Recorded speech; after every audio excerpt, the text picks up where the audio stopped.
I feel paralyzed by my phone these days. Feels like all I can do is scroll. There was a time where our voices weren't heard. Our faces weren't seen. We felt we didn't belong. But we are more alike than different. Our stories are your stories. Our stories are your stories. Our stories are your stories. From fifth-generation American citizens to recent immigrants. I am Vietnamese American. I am South Asian American. I'm Chinese, Vietnamese, and Cambodian. We represent over 50 countries. With different languages, customs, and cultures. I'm mixed Chinese American. I am Black and Filipino. I am Pacific Islander. Our diversity is part of our history and our future. I am Black and Chinese. I am Filipino and Okinawan American. I am Korean Mexican. I'm all mixed up. I'm Japanese, Italian, Swedish, French, and Irish. So I'm kind of Korean, and I'm also Burmese, right? Lots of Chinese too. Each of us has a story. A uniquely American story. I was terrified of math. Sure enough, my third grade teacher calls me up to the front having to solve this math problem. And I just froze and I stood there not doing anything. I'll never forget, the teacher says to me, "What's wrong with you? Are you stupid?" I spent a lot of time with my grandmother, my grandfather on my mom's side. But I got all the traditional food, the lumpia, the pancit, the chicken adobo. It's a huge part of who I am today, for sure. So share your story. So share your story. to turn ignorance to understanding. To combat hate with empathy. Our stories are your stories. Our stories are your stories. We can't tell our stories without your voice. Be a part of history. Your story will be part of the Wing Luke Museum Oral History Collection.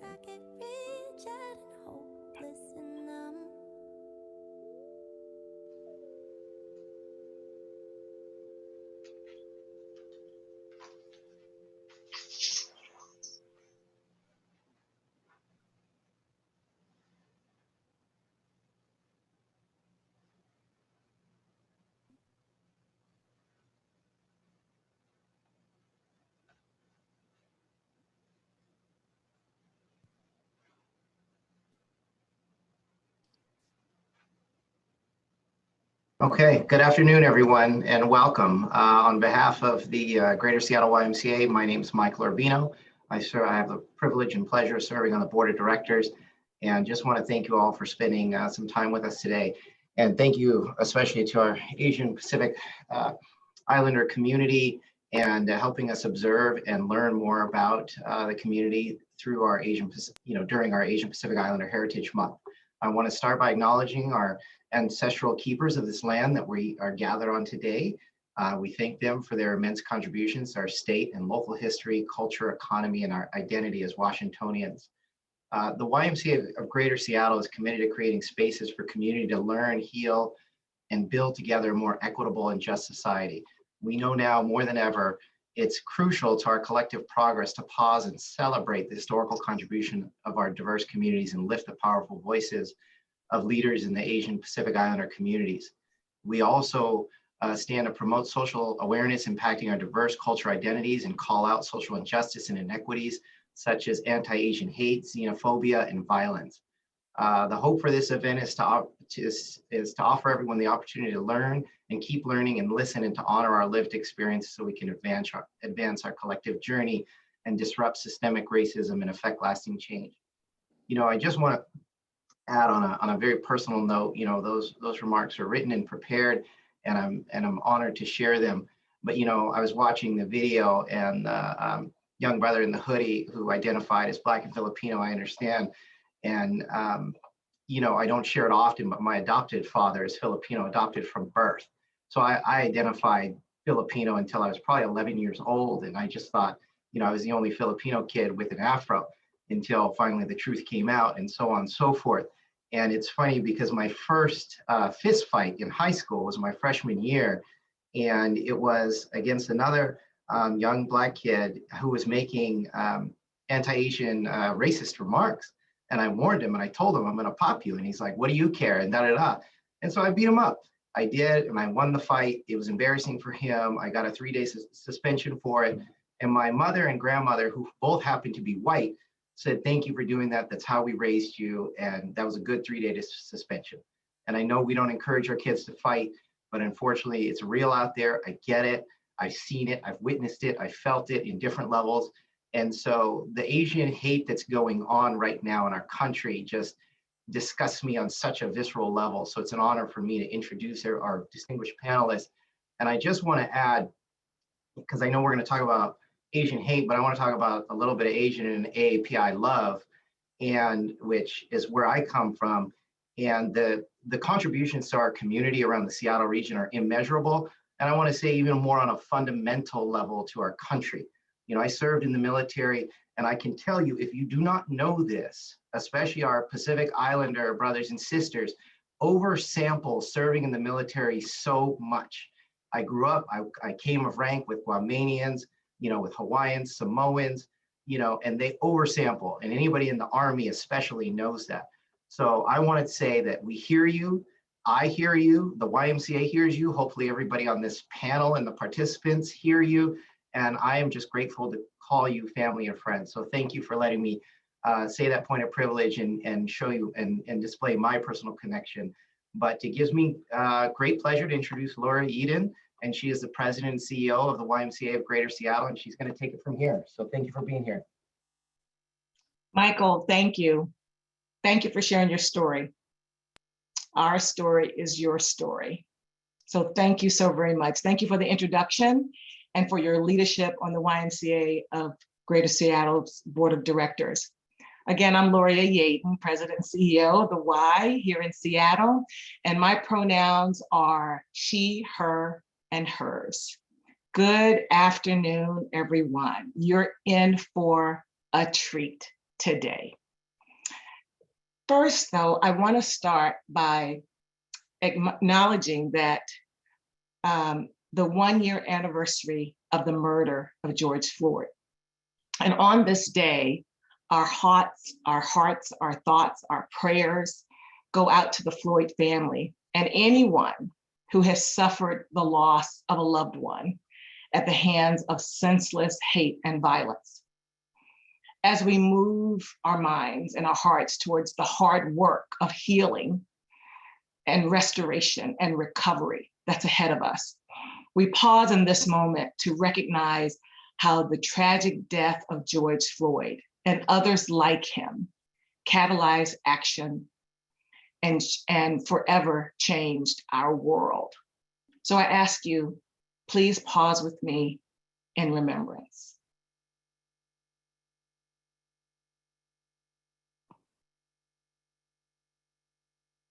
Thank you. So let's begin today's conversation. Asian Pacific Islander Heritage Month is a commemoration of the culture, contributions, traditions, and history of Asian and Pacific Islander people in the United States. In 1978, Congress passed a joint congressional resolution to pay tribute to Asian Pacific American Heritage Week during the first week of May. And in 1992, the month of May was permanently designated as Asian Pacific Islander Heritage Month. This month of tribute is an excellent time to explore the rich history and culture of people who are Asian and Pacific Islander, celebrate their tremendous contributions, and call out the biases, the inequities, and discrimination faced by these communities. Asian history and Pacific Islander history are key components of American history. This year, please join us in making a personal commitment to learn and reflect on the rich culture and historical contributions of the Asian and Pacific Islander communities, as we at YGS stand in solidarity with these communities, honor their important contributions in the past, present, and future, and celebrate the richness of these cultures and the trails they have blazed. On behalf of the YMCA of Greater Seattle's Board of Directors and staff, I'm pleased to welcome each of you to today's Asian Pacific Islander Heritage Month event entitled Trailblazers in Communities, a community conversation where we highlight and celebrate the historical and ongoing contributions of the Asian and Pacific Islander communities as advanced learning and social awareness impacting our diverse cultural identities and address social inequities such as anti-Asian and anti-Pacific Islander behaviors that lead to senseless hate and violence. As we advance our journey towards becoming an anti-racist organization, this is the vital work that must be done with commitment and conviction. These are the critical conversations that must be had to advance equity and justice for all, for the future we want for our children. In today's conversation, we are over the moon thrilled to have join us and impart wisdom, a panel of accomplished leaders, trailblazers from the Asian and Pacific Islander communities. First, Joseph Seia, Executive Director of the Pacific Islander Community Association of Washington. Maki Hsieh, CEO of the Asian Hall of Fame and its CEO and of the Chinn Foundation, the Robert Chinn Foundation. And Michael Byun, who is the Executive Director for the Asian Counseling and Referral Services. And last but certainly not least, Mari Harita, Vice President of Community Engagement and Social Impact for the Seattle Kraken. So, Y family, please join me in extending a warm virtual Y-style welcome to our panelists. You know how we do it with welcoming waves and comments in the chat box. So Michael, Maki, Joseph, and Mari, thank you so much for joining us today. So to get us started, we're going to invite each of our panelists to briefly introduce yourselves, your heritage, and your cultural identity. And we're going to start with Michael, then Mari, then Joseph, then Maki. Michael? Yeah, thank you, Gloria, and thanks to the Y family for inviting us for this opportunity to talk with you about Asian and Pacific Islander Heritage Month. So my background is I'm 1.5 generation Korean American. My parents were just out of high school, graduating, and so they came to this country as part of a family reunification. And so I've been here since I was year one, and this is my home, and I'm glad to be here. Thank you. Awesome. Thank you, Michael. All right. Thank you, Laura and the YMCA for putting on this event today and for uplifting this important topic in the very positive and constructive way that you do. I'm Mari Harita. I'm a third generation Japanese American. I'm actually going to move over so you can see my daughter and my mother.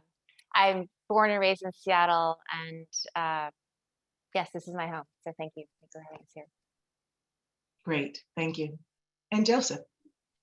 Yeah, thanks for having me, Loria. And Michael Byun, I've been saying your name wrong the whole time. It's Byun and not Byun, right? Okay, I'll correct myself. So Joseph here, my mother and my father were born in American Samoa, and if folks don't know, it's part of USAPI, and they've been part of the Union since 1895, part of what's considered the United States. And so my mother identifies as a U.S. national, which is a status that was afforded to her through the federal government. And my father has dual citizenship and is a U.S. national, also a U.S. citizen. Thank you. Awesome. Thank you, Joseph. And Maki. And yeah. Yes. Hi, my name is Maki Hsieh. And I want to thank Gloria so much, and also Michael and the Y and the board for putting this amazing community dialogue together. This is really timely, relevant, and I hope it's an annual event. I am a mix of a lot of things. My mother, I'm a daughter of an immigrant, and she immigrated from Japan in the 1950s. I'm also a daughter of an orphan. My father was orphaned during World War II, and he immigrated from Taiwan to Japan.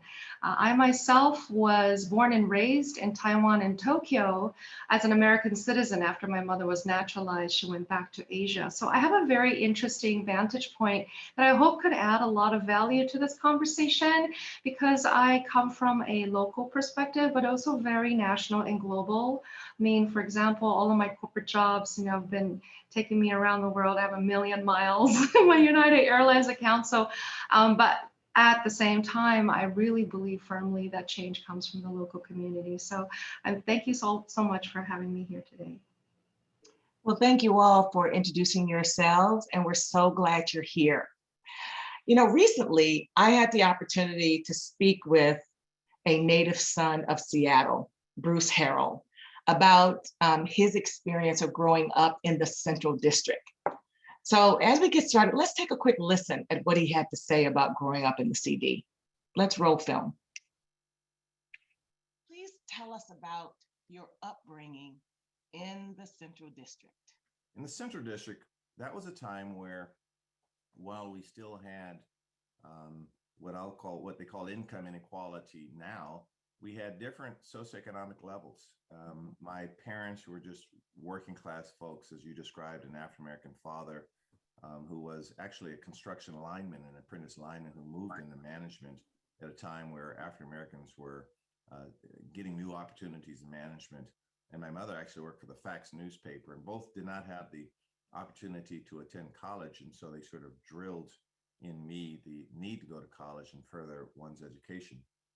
But in our neighborhood, we had a retired vet, a military veteran. We had teachers, we had janitors, we had people that were of more limited means, but they all could live in the same neighborhood. And I think one of the tragedies we talk about now, particularly in political circles, is the income inequality and the sort of new creation of a subclass of both wealth and poverty. And one thing that dominates Seattle that we did not have then growing up was, a person that's worth 186 billion on one end of the spectrum, like a Jeff Bezos, and a subclass of poor people where they might have been somewhat disadvantaged, but now they're housing insecure or homeless. And that could be a teacher, it could be a mail carrier, it could be a food service worker. So this concerns me, and I know it concerns the mission of the Y to make sure that people have a pathway to success and opportunity, and that we find people's gifts while they are young to nurture those gifts such that they can be self-sustaining. But I have very fond memories of growing up in the Central District, very fond, and there were challenges too. Some of the issues that we deal with the police department now, people think, well, you've made it, you and your wife and your family are successful. They have no idea that even some of the police shootings and the police brutality, they weren't millions of miles away. They were in our neighborhood. I remember walking to a person who was killed by the name of Larry Ward, literally going to where he was shot and looking at the bullet holes. And so as we talk about API Heritage Month, one of the things I will talk about is with the anti-Asian violence that we're seeing. I'll take a walk through history, because it's deja vu all over again, that we could see periods in our local history and our national history where we've seen these outbreaks of violence and hate. And I think it's good for our young generation to know that while tragic, yes, while unconscionable, yes, new, no. And so we could talk a little bit about that as this discussion unfolds. Okay. Those are great words from Bruce. Maki, coming to you first, just wondering, what's a memory of your upbringing that shaped the person that you are today?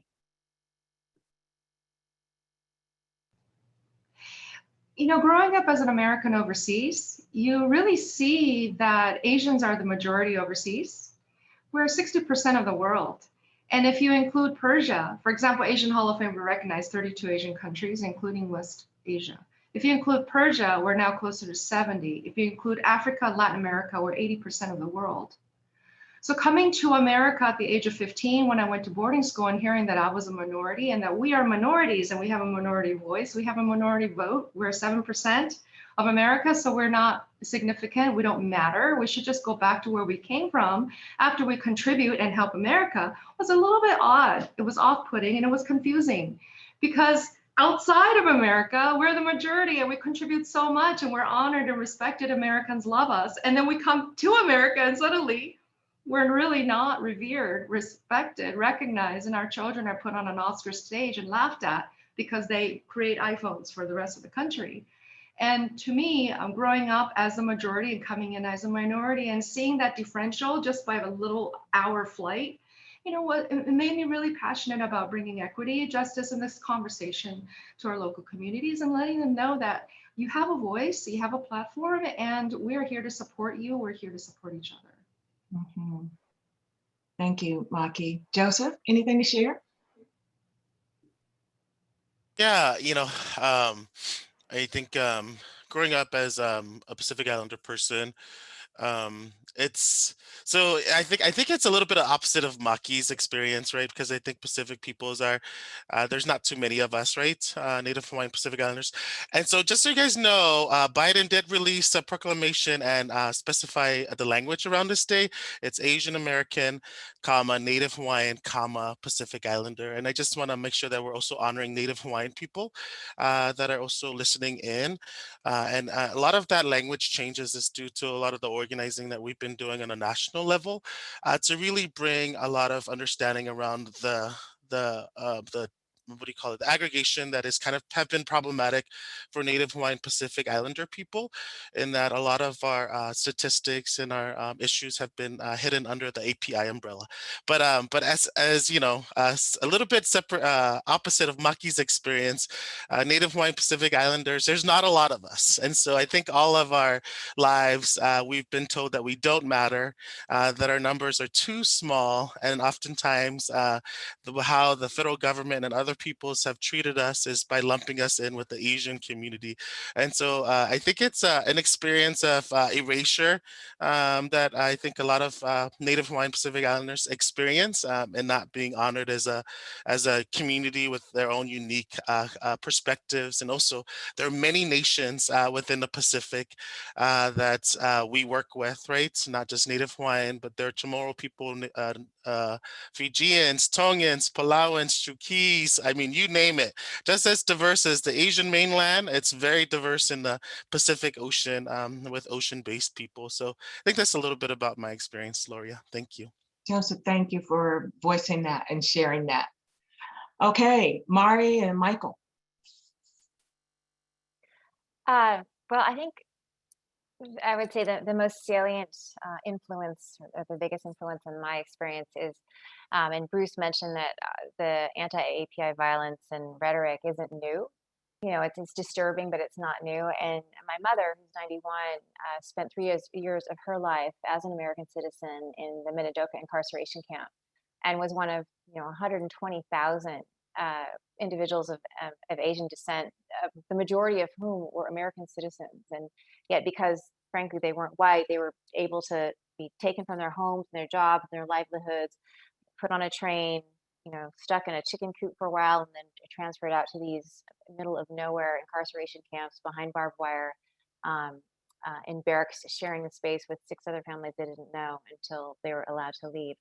And that has caused tremendous trauma, on generations of the community. And so I didn't learn about it when I was young because she didn't talk about it. But as I got into high school and into college, it was something that she talked about more. I studied a lot, got involved in organizations like Densho that are really trying to highlight a topic that, our books haven't really covered, our school books haven't covered over the years. So without a doubt, I would say as an Asian American, as a Japanese American, that is the most high impact event that I think about. Thank you, Maury, for sharing that. Michael. Yeah, I had mentioned earlier that in terms of my own family's experience, my parents came with just straight out of high school and then immigrated here through family unification. My mother's sister had sponsored us to come to the United States. I will tell you my childhood is one that is of that Korean American experience of parents who ran business. And at one point, my parents were selling brass items out of a van just off of a parking lot over there on Graham and MLK, which is not just far from the ACRS office. So that experience of their hardship and their challenges, us struggling socioeconomically, is really giving me a deeper understanding about the diversity of our community in the different ways that we show up. I also want to just honor what Joseph had said in terms of the diversity, not only in the Asian community, but also in the Native Hawaiian and Pacific Islander community. One of the other things that's really important during this time of Asian and Pacific Islander Heritage Month is this recognition that we show up in different ways and understanding intersectionality.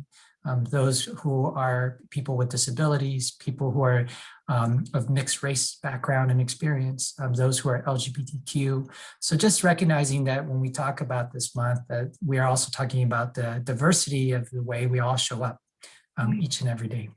Yes, thank you for that, Michael. I have a lot of questions for you guys today. We're going to get through as many as we can. I'm just going to open it up a little bit, and if you want to answer, just chime right in. I'm just wondering how each of you on a daily basis prioritize equity in your work, and what inspires you to do it every single day.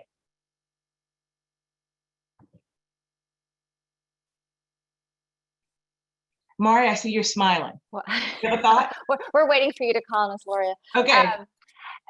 So in my work currently, I'm at the hockey team, and as you know, I'm running our charitable foundation, the One Roof Foundation, and one of the pillars is access for young people to get engaged in hockey and sports as a means to also have other opportunities in life. And we have a specific focus on BIPOC youth and communities. And so we created that pillar. We didn't exist before the hockey team wasn't there, the foundation wasn't there. So that was as we were deciding what did we want to be, what kind of impact did we want to have on our community as a team and as an arena.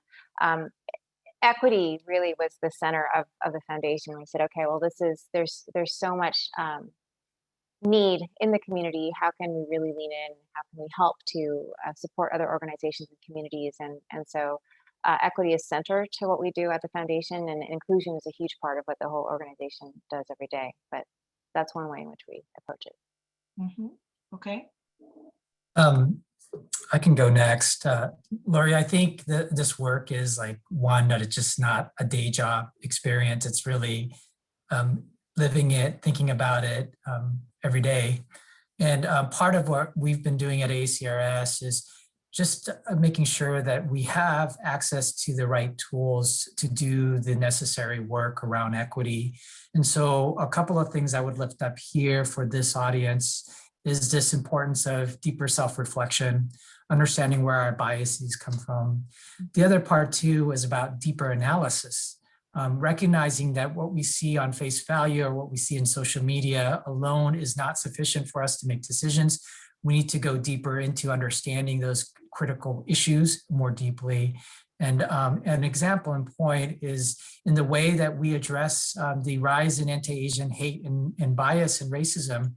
I know that community have, and with all due respect, there have been many impacted individuals and families who have been harmed by the rise in racism in our community, but also really important to understand what are the tools and the solutions that are available to us that pushes us to be more imaginative, to be more community-centered in the options that are available that are also focused on community assets that build neighborhoods, build community, and build people.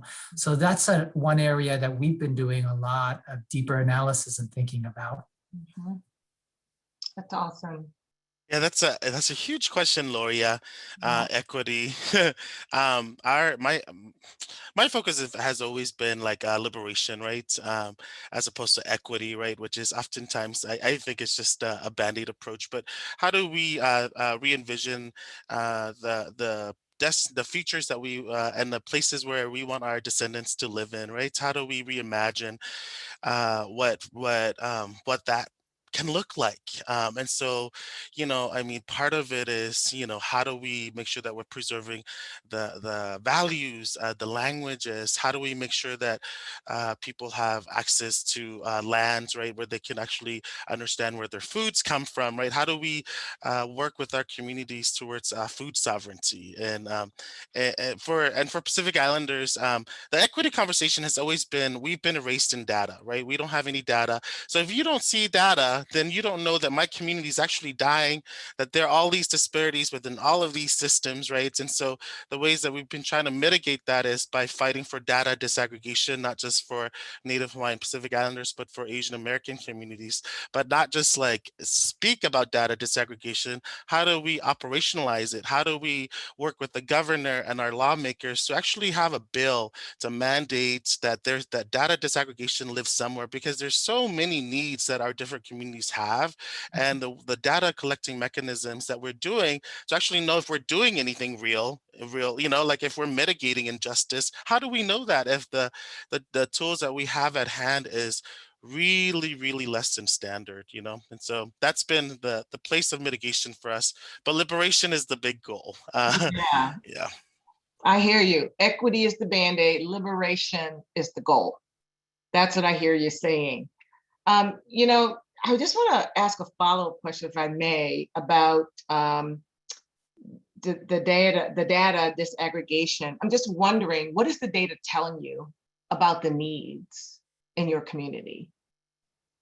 Yeah, specifically in the Native Hawaiian Pacific Islander communities, there's, the COVID rates, right? They've been producing the COVID rates. And so we know that hospitalization is 11 times for Pacific peoples. Death rates is 6 times for Pacific peoples. It's the peoples that have actually, we're experiencing a different pandemic than other communities, and literally dying. Like, we have relatives dying. And I have to keep this in mind when I'm actually stewarding a staff of 20 people who are losing loved ones that are very close to them, right? And so we know that COVID data has been so helpful. And so how do we not just have it for COVID, but how do we look at the intersections, like Michael said, right? All the intersections that make us, us, right? Folks that are undocumented, folks that are queer and trans, how are they faring in our criminal justice system? When they let people out of the jails, they only let a lot of white people out. They didn't let any of our folks of color out, during the pandemic. And we know that by keeping them locked up, a lot of them have died. And a Pacific Islander man was the first person that died in the prison due to COVID last year, right? And that was not anywhere on anybody's radar, right? And so it's, we have to look at the intersections, the African American intersection, our African siblings, right? There's language needs, right? There's immigration needs, right? Even within the category of African American, African communities, right? How do we make sure that we have data that is responsive to the actual communities that are on the ground, that need the supports, that need the government to be responsive to their needs? Mhm. Joseph, thank you. Maki, anything to add on the last 2 questions? I want to get you back in here. Anything to add in terms of No. needs you're seeing? No, that's just amazing. I just love what everybody was saying, because it all points out to the thing that I'm really passionate about and our organization is really passionate about, which is systemic racism.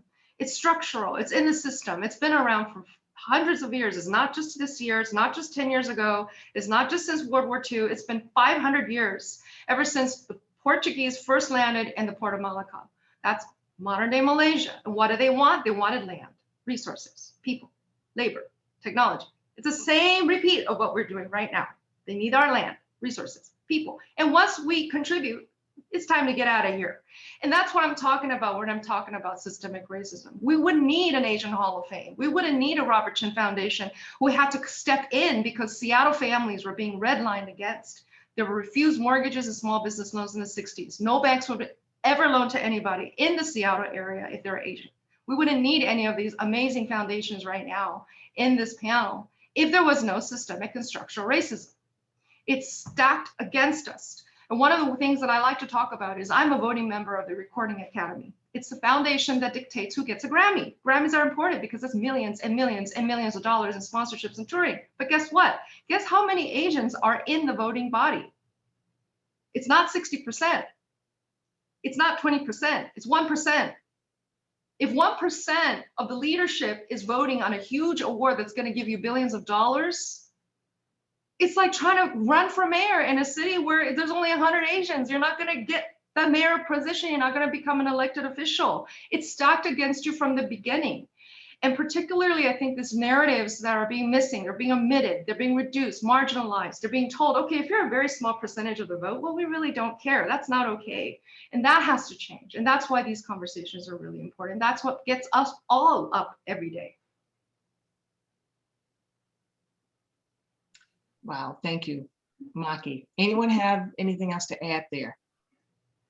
I just want Maki to keep talking. No, I'm just like really yeah, let's that. And also as a mother of kids, you know, I don't want my grandkids growing up in what we have to grow up today. And then when we shot the Robbie Krieger movie and the Robbie Krieger video for Stop Asian Hate, and these guys were like, you know what, we really, I mean, are we still talking about this right now? This was happening like 50 years ago. We should stop talking about this. We have to talk about it. We have to come together and we have to stand up for each other because this is important. And it's important to bring our voices together and to say racism must stop and racism is not okay. And it's in structural places. We just had a veterans forum. One of our inductees is retired Major General Tony Taguba. He's famous for the Taguba report. He was retired because he came out saying that terrorism against Guantanamo Bay and other places are not okay. So he was retired, you know, after 32 years of service. And he put together this amazing forum and the veterans were saying the same thing, especially the guy, Colonel Hobbs, who was part of the Marine Corps. It's systemic. It's stacked against you from the beginning. I mean, I don't want to take too much of the panel's time, but here's a great example that I didn't know about. He said, in order, you know, for you to enlist, there's a lot of minorities who are enlisting. People of color are enlisting. However, to move up to the officer level in the Marine Corps, you have to succeed in 3 things. Then none of us are going to be successful in it. If you don't have the Y in your area, you cannot succeed in swim. If you've never held a gun in your life because you don't grow up in the country, you're not going to succeed in the rifling category. And then there's land navigation. If your dad isn't taking you to the Boy Scouts every year, you're not going to succeed there. So something that it's stacked against you to get to that leadership level is very difficult. And so that's why it's so important to keep on doing what we do every day. I'm sorry that I went off, but it's really important. I'm so grateful for all the leaders here today. Thank you, Maki. This is why we're here. Thank you for lifting your voice. Anything else from anyone else? Let's go all in. You know, the rise in hate crimes. And we've seen all over media, you know, the crimes, especially targeting Asian elderly and community. I mean, it has been horrifying to all of us. I'm curious as to how this senseless hate and violence has impacted you and the elderly communities that you work with.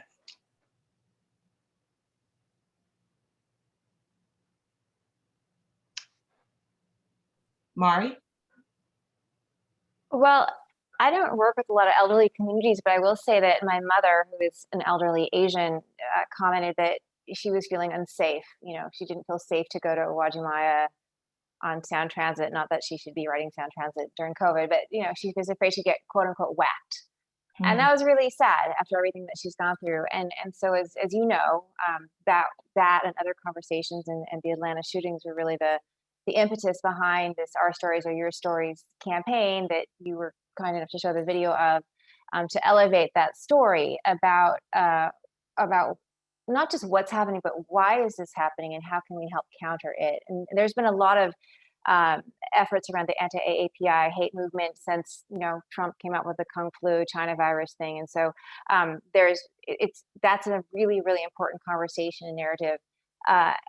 We were approaching it from a slightly different perspective, and I'm looking at some of the notes in the chats of who's committing violence and like why is that? And essentially, we came up with an anti-othering campaign. You know, we felt that a lot of reasons that people are able to hurt other people is because they have pain and hurt themselves, and that we're able to put other people in boxes and say, oh, Asians are all alike, you know, and they're erasers thing, whether it's within communities or about communities. And so we wanted to do 2 things. One, we wanted to uplift Asians and say, hey, look, we're with you, we stand by you, because people are feeling really afraid and hurt and isolated.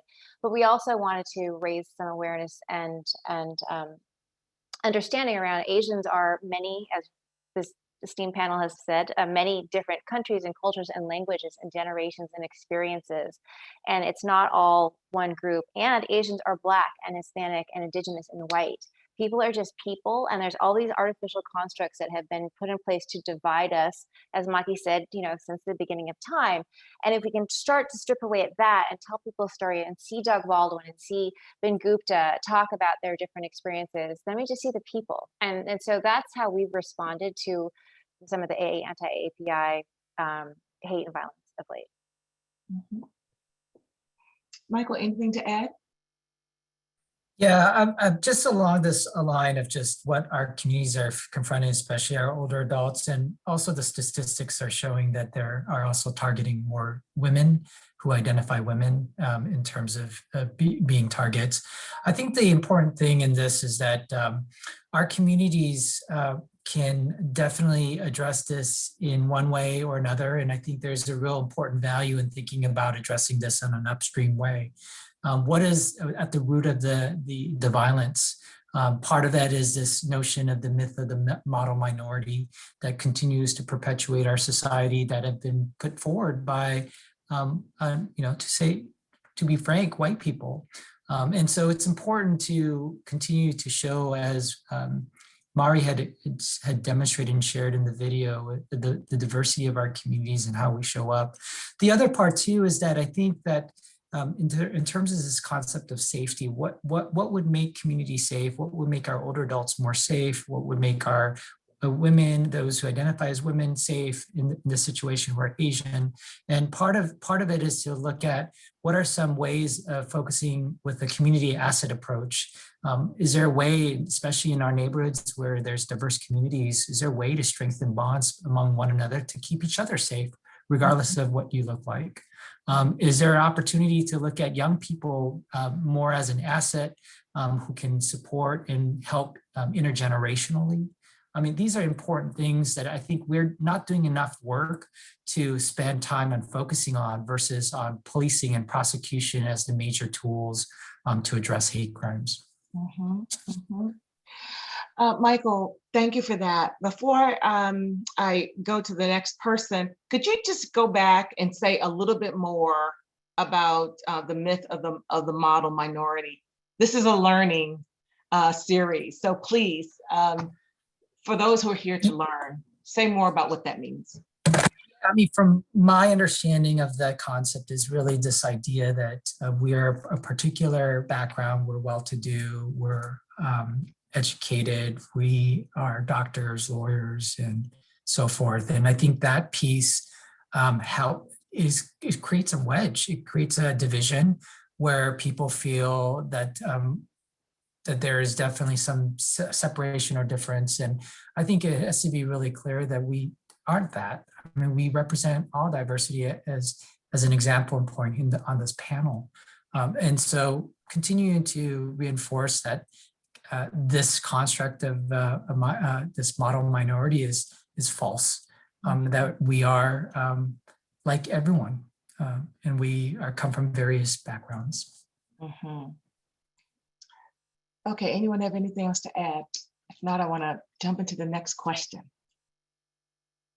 I think from my side, Native Hawaiian Pacific Islanders are definitely allies to our Asian American siblings, right? So I think for us, it's been trying to educate communities around how do we honor the Asian American community and their unique sort of experiences with really violence, right? It's the manifestation of violence in this country because of white supremacy, because of institutional racism, right? In the ways that it filters down to our communities at the granular level.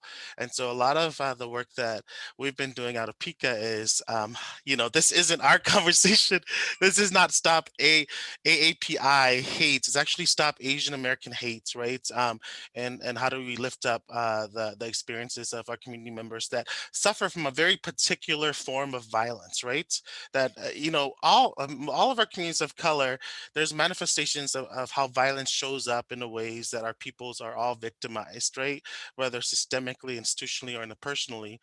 But this is very particular to our Asian American community. And so a lot of our work has been how to be good allies and be able to find ways that we can meaningfully give our Asian American allies their space. Thank you, Joseph. Maki, you're on mute. Someone keeps muting me, so I really apologize.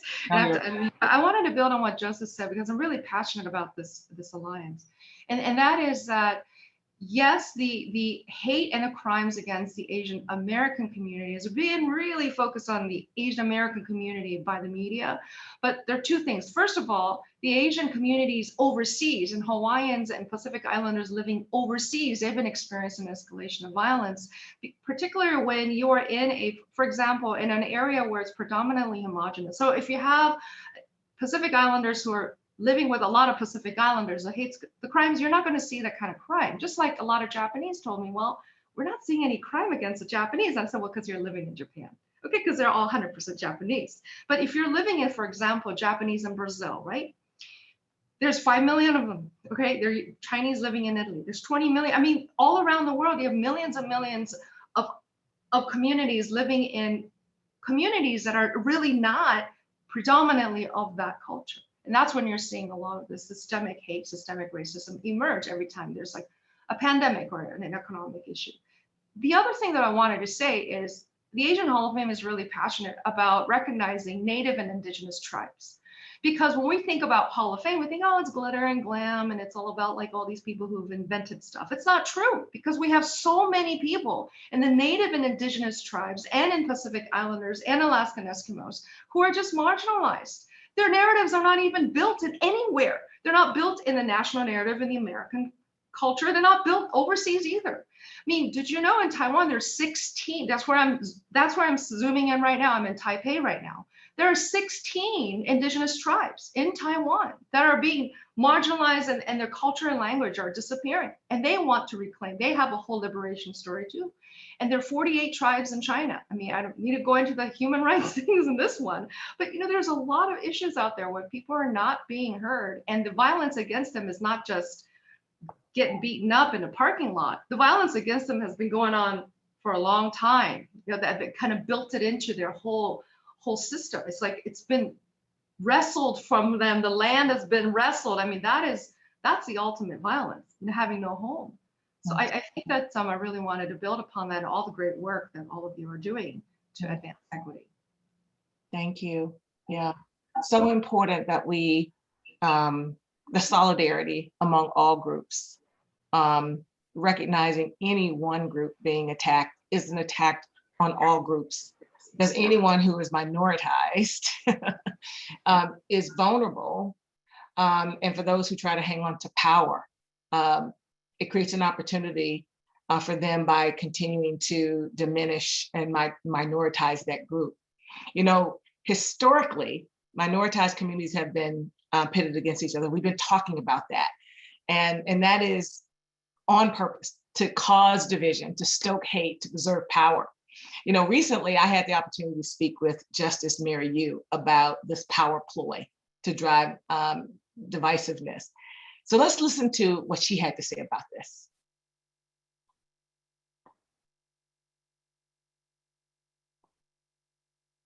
So what is one piece of advice that you would give to our young people to heal the divide and to defeat hate in our communities? It's okay to have courage to speak your truth. Do not ever think that we are criticizing you for speaking truth. It's very, very important to be proud of who you are. At the same time, the greatest advice is not to objectify another person. We all struggle, we're not perfect, but don't make the other person the enemy. You can call out behaviors you don't like, you can stay away from certain events or people, but don't objectify another human being, because that's the beginning of creating the great divide, the divide by community, the divide by city. So have the courage to be who you are, but recognize we thrive when we are in community with one another. I believe God created us as social beings, and we actually fulfill ourselves in a higher and better way when we're in community and in relationship with other people. So be social, be engaged, love your community, and it will love you back. That's beautiful from Justice Hsieh. You know, as we wind down, I'm looking at my clock and I see that we have 6 minutes and we're just getting into the meat of this. But I want to wind it down and ask each of you you can further comment on what Justice Hsieh just said about, advice to young people, or if you have a call to action. I want to give each of you about 30 seconds to provide a parting comment. And I'm going to start with you, Michael, and then Mari. I think my call to community is encouraging folks to build the deep empathy necessary for this very, very difficult work that we have to do around racism. And that starts with yourself as an individual, but then also working closely with your family and then your friends, and then kind of going out into that circle. So that's one important thing that I would relay at this time. Thank you, Michael. Mari? Joseph? Yeah, my advice would be the same, or my call to action would be similar to Michael's and Mary's. It's really do some self-reflection. We need to be proud of our heritage and be who we are, but also acknowledge none of us are perfect. We also have our own biases, and we need to understand that as we're out there interacting with others. I will say, with a 16-year-old daughter who's biracial and a total social activist, and also talks about Asian privilege and a bunch of other topics, like, I have great hope for the future when I see these young people and the work they're doing and their confidence so I mean, I want to be hopeful because I know we've had a heavy topic, but I have great hope for the future. Thank you, Mari. Joseph? Yeah, I mean, resist, resist. I mean, white supremacy in all of the ways that it manifests, and how I think even across Black and Brown communities, right? We've taken this, we've drank the juice of scarcity mentality, right? Where there's not enough for all of our communities. It is a big fat lie, right? We actually have enough to thrive and be able to still steward the resources that is upon us, right? We're doing our work and being in solidarity with the indigenous people, Native people here in Washington State, and also uproot anti-Blackness, right? And especially in Native Hawaiian Pacific Islander communities, we were spoon-fed white religion and the idea that a God is the image of God is white Jesus, which we now know it was just a tool of colonialism, right? And so to all of my Pacific peoples, let's continue to uproot the roots of anti-Blackness in our communities, because once we're able to build the solidarity between all of our communities, I think is where we'll strengthen our movement. Yes, thank you, Joseph. I wrote that down. Don't drink the juice of scarcity mentality. Got it. Thank you. All right, Maki. Yeah, I love that. I mean, that's just amazing. And again, I'm so honored to be here with all of you. I'm so learning so much about that. And one thing that keeps coming to my mind over and over again is that I hope that people come away with this question: what would the world be like if there were no Asians? What's the world looking like 5 seconds of no Asians in it, and no Pacific Islanders, and no Alaskan Eskimos or indigenous tribes or any of that? How about a world with no Asians at all? Or Islanders? What does that look like? Okay, you wouldn't have paper. There's no writing. There's no printing. There's no glass. You would not have silk. You would not have insulin. You would not have malaria treatments. Don't forget, Maki, there's no bopa. Oh, you don't have that either. You wouldn't have that. You wouldn't have soy sauce. It's like, what would it be like? I mean, I think that really, when you take a look at that and how awesome we are and how great we are, and how amazing we are, and how multifaceted we are, and how stronger we are together, and how beautiful we are together. And then also, if we have our identities and all the multifaceted nature of those identities, we make a really, really colorful gem here. We're like a crown of crystals, and we ought to wear that every day. And we ought to show our kids and our grandkids and our community every day that each of us wear a crown, and that we're here together, and we're here to support vital partners like the Y, like ADL, like other justice leagues, to come together and really make a difference. So I really want to thank all of you for being kings and queens of your crown and of our communities today. And I'm just so honored to be here with you. Maki, Mari, Michael, Joseph, thank you. That was so rich. And I wrote that down too, Maki.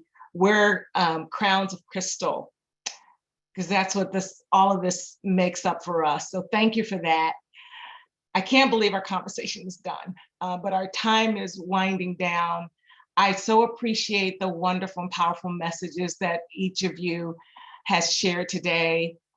I want to thank you for your participation in this critical conversation. Your openness, your authentic dialogue has just been amazing, informative, celebratory, illuminating, and very provocative, and we appreciate you. I just want to leave everyone with a call to action. We want you to please take a moment to take advantage of some free training that's out there to stop hate when you see it. Holla Back offers free virtual bystander training. You will see some links in the chat box. Also, explore Asian and Pacific Islander histories through a modernized timeline. And all of this will be in a toolkit that you'll find on our website in our follow-up materials. So you can check these out on the link that you'll see on the page there, and also in the chat box. We hope that this conversation will inspire you to take on some new dialogue with your neighbors, your friends, your family about the rich and diverse cultures and traditions that make our community great. To inform future events, I hope you will take just a few minutes to complete a short survey. We put a link in the chat box. Your feedback is really important to us and appreciated. So in wrapping this up, I want to thank you from my heart for walking alongside of us in this important work. So with that, I'll say be well and stay safe, everyone, and please, please be good to yourselves. Have a good afternoon.